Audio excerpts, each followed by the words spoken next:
Learners, welcome back to another great lesson at English Pod. My name is Marco. And my name's Erica. And today we're going to be building something. That's right. We've got a lesson about construction. Cool. So we're going to be working at a construction site today, and we're going to learn a lot of cool vocabulary with different types of tools. And we'll also learn some phrases that you can use to talk about work. So even if you're not really interested in building and making stuff out with your hands, you will learn some language to talk about work in general. All right, so before we get started with this construction dialogue, let's take a look at vocabulary preview. Vocabulary preview. Well, Marco, we're going to look at two words now. And like you said, we're building something in this lesson, right? Right, we're going to be building a deck. A deck. A deck. All right, so a deck, what is that?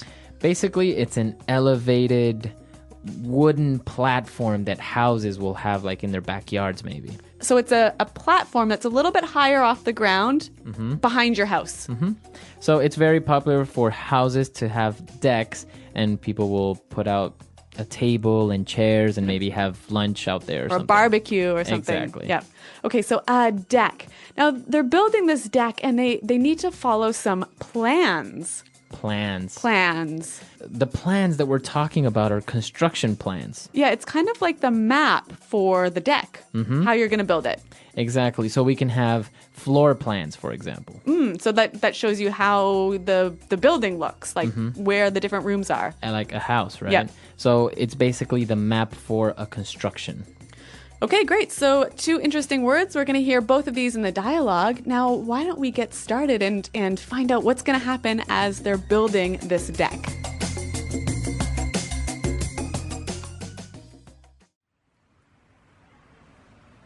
All right, ladies and gentlemen, we've been hired to build a deck on this here house and turn this boring and drab lawn into a backyard oasis.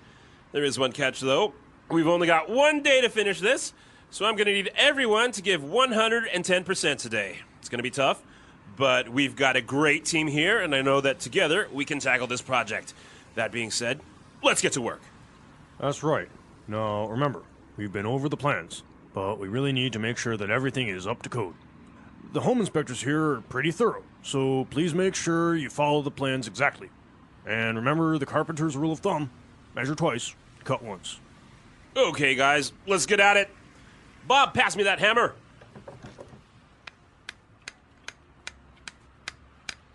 The nails won't go in. The wood is too hard. I think I'm going to need the nail gun. That did it. Hey, do me a favor and help me cut this 2x4, will ya? Pass me that circle saw and grab hold of the end of the board. Now help me drill some holes in it so we can place the bolts. I think you should sand the edges. Look at all these splinters. Someone could get hurt. Jeez, you gotta take pride in your work. Yeah, you're right. Pass me the sander and I'll take care of it. Julia, get over here with that level, measuring tape, and that box of screws. Oh no! Look out below!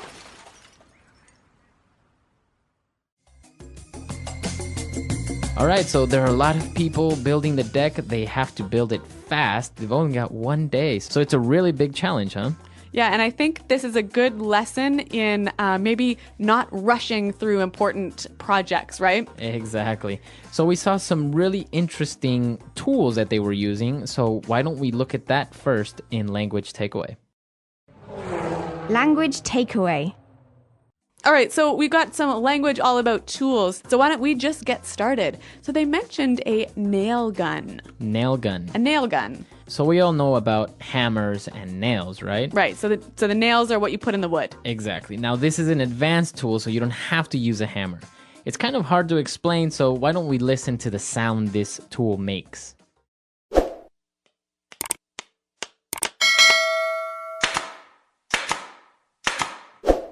Well, I guess like its name suggests, it's a gun for putting nails in wood. Yeah, it actually uses compressed air to push nails really fast into the wood. All right. So they're nailing some pieces of wood together, but they also needed to cut the wood, and they said, help me cut the 2x4. Yeah, she said, help me cut this 2x4. So a 2x4. This is a very popular type of wood that you use in construction. A 2x4 is basically 2 inches by 4 inches. So 2 inches high and 4 inches wide. So it's the most popular and common type of wood that you would use for construction, a 2x4. You'll hear it all the time. So they're going to cut the 2x4, and C said, pass me the circular saw. A circular saw. A circular saw. So a saw, we understand, is something you use to cut wood. But you have many types of saws. You have a band saw, you have a circular saw, and this one makes this sound.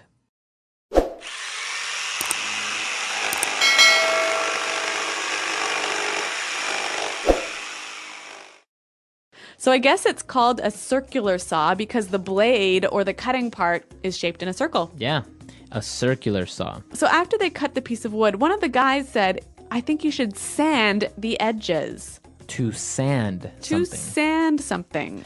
All right, so if you want to sand usually a piece of wood, you want to use paper covered in sand to make it very smooth.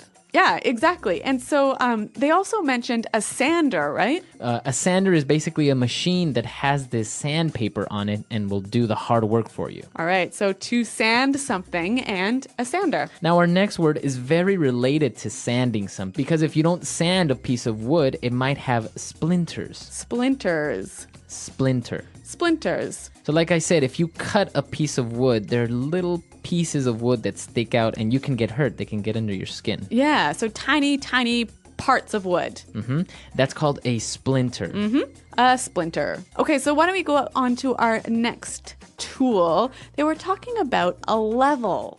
A level. The level. All right, so this is a tool that all carpenters have, and it's basically a tool that has a little bit of water in it, right? Yeah, and it helps you make sure that everything is straight and flat. Exactly, so that's a level. Every carpenter has it, and also a measuring tape. A measuring tape. Measuring tape. Now, I'm sure if this was a video podcast, we could show you what a measuring tape was and you'd really understand it, but we'll do our best to describe it for you. So a measuring tape is like a ruler that rolls up. Yeah, it's a very convenient ruler because it can roll up and you can measure something that is maybe 6 feet or 3 meters long, and you can extend it, and when you're done measuring, you can put it back and just put it in your pocket. Yeah, every carpenter has one. A measuring tape. All right, so that's our last tool that we're going to talk about. So why don't we move on now to Fluency Builder, where we've got some phrases that you can use to talk about work. Fluency Builder. So when the contractor started giving them instructions, he said, I need everyone to give 110% today. To give 110%. So when you give 110%, you are basically trying very hard. Yeah, you give everything you have to your job. Right. So it's not only 100%, it's 110, more than what's needed. So no lunch break. Exactly. So as they were talking about the instructions, one of the guys said, the carpenter's rule of thumb. A rule of thumb. So this is an interesting phrase, rule of thumb. What does that mean exactly? Okay, well, you know what? I think we can understand the meaning pretty clearly if we listen to some examples. Example 1. The rule of thumb in making a sale is confidence. Without confidence, you don't make a sale. Example 2. The tailor's rule of thumb is twice the circumference of the wrist is the circumference of the neck. Example 3.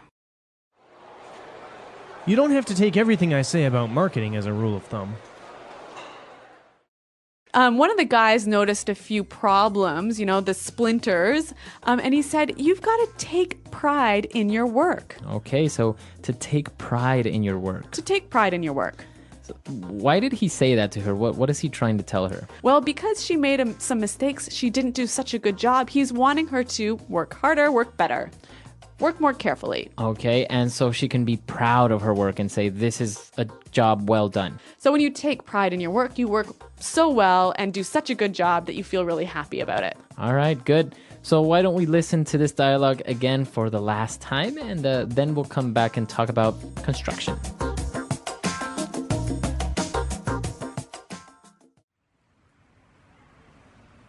All right, ladies and gentlemen, we've been hired to build a deck on this here house and turn this boring and drab lawn into a backyard oasis. There is one catch, though. We've only got 1 day to finish this, so I'm going to need everyone to give 110% today. It's going to be tough, but we've got a great team here, and I know that together we can tackle this project. That being said, let's get to work. That's right. Now, remember, we've been over the plans, but we really need to make sure that everything is up to code. The home inspectors here are pretty thorough, so please make sure you follow the plans exactly. And remember the carpenter's rule of thumb: measure twice, cut once. Okay, guys, let's get at it. Bob, pass me that hammer.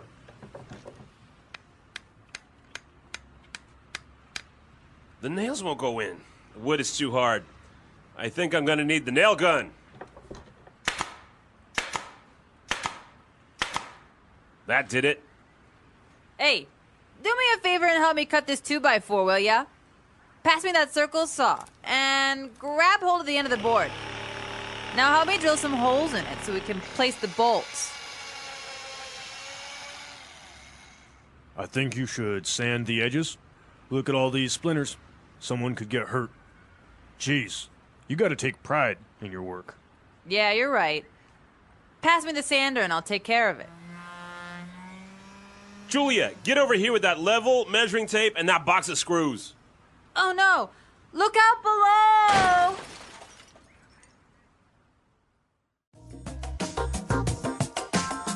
So an interesting aspect of North American culture is projects like this, right? Building a deck or maybe adding a room to your house. Yeah, that's right. And we call this DIY. Right, DIY, do it yourself. Mm-hmm. So it's a very popular summer project, right? Right. So if you live in a neighborhood in North America, you might see the dad of a family outside building something, and all his friends come over and they drink beer and build this big thing together. Right. So it could be a tree house, it could be a deck. It could even maybe be adding another room to the house. Yeah, and it's so popular that there are tons of TV shows about how to build stuff for your house, and there are a lot of really big stores where you can go and find all of this equipment for building stuff for your house. Right, so basically there are these big stores where you can get anything from paint to wood to tools, huge amount of material, so you can do it yourself. Mm-hmm. You can DIY. All right, so that's all the time we have for today, but let us know what you think and tell us if you are into doing handiwork like this, like maybe building a tree house or building a deck. That's right. You can come to our website at englishpod.com and tell us about it. As well, you can also leave your questions there. All right, so we'll see you guys there, and until next time. Thanks for listening, and goodbye. Bye.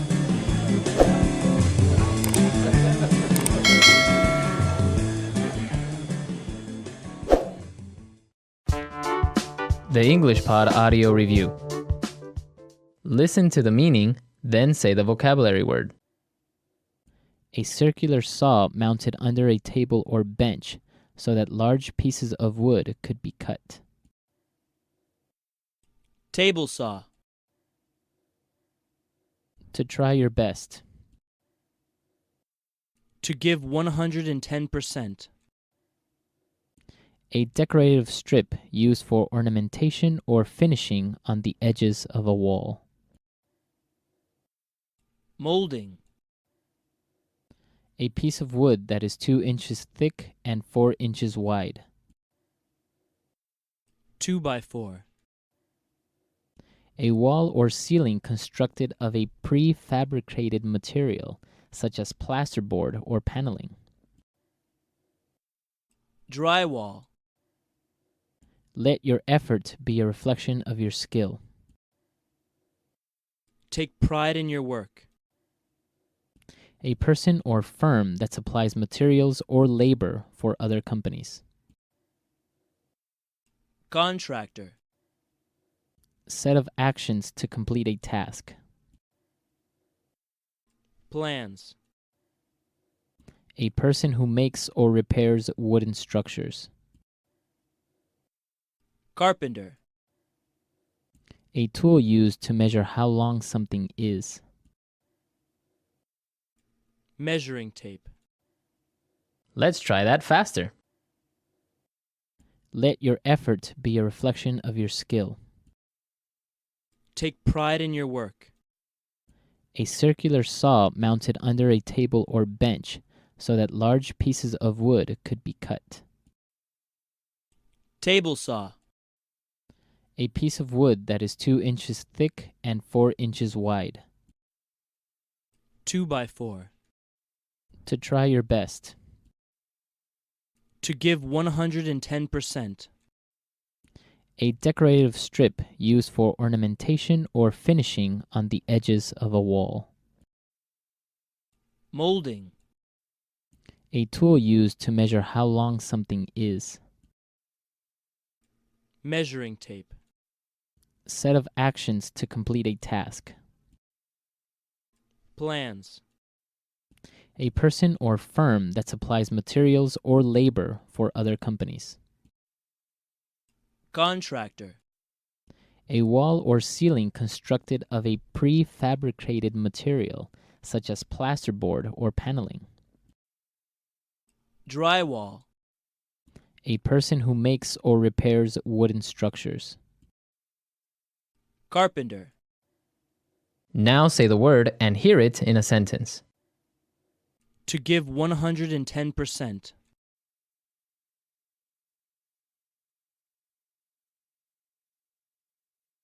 It's not enough to try your best. You have to give 110% if you want to be successful. To give 110%.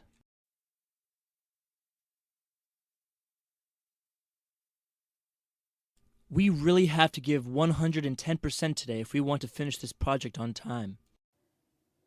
To give 110%.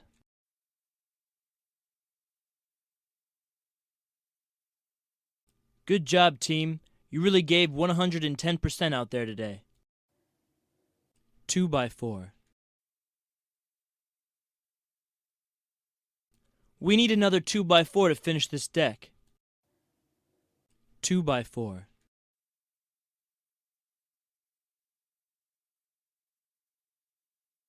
I can't come to work today because a 2x4 fell from my roof and hit me on the head. 2x4.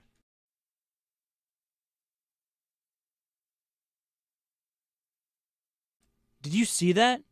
That wrestler pulled out a 2x4 and broke it on the other guy's back. Take pride in your work.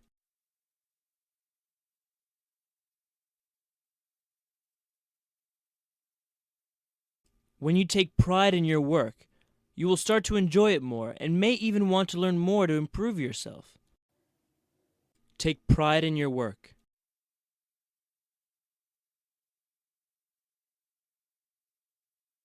I respect Jim a lot because he really takes pride in his work and is very dedicated. Take pride in your work. How can I take pride in my work if I don't enjoy what I'm doing? Plans.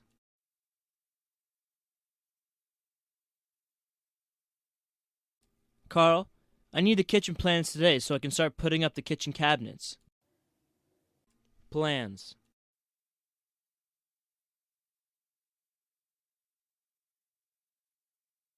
These floor plans are in Chinese. We need to get them translated before we start construction. Plans.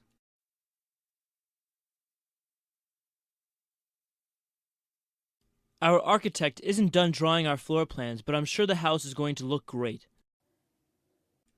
Measuring tape.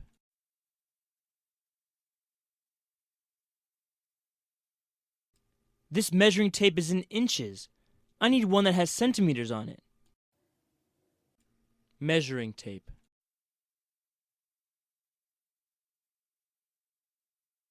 Measuring tapes were originally used by tailors and dressmakers.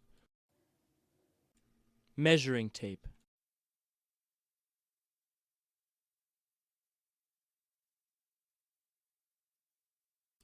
Check out my new digital measuring tape. All I have to do is point at an object, and it will tell me how far away it is.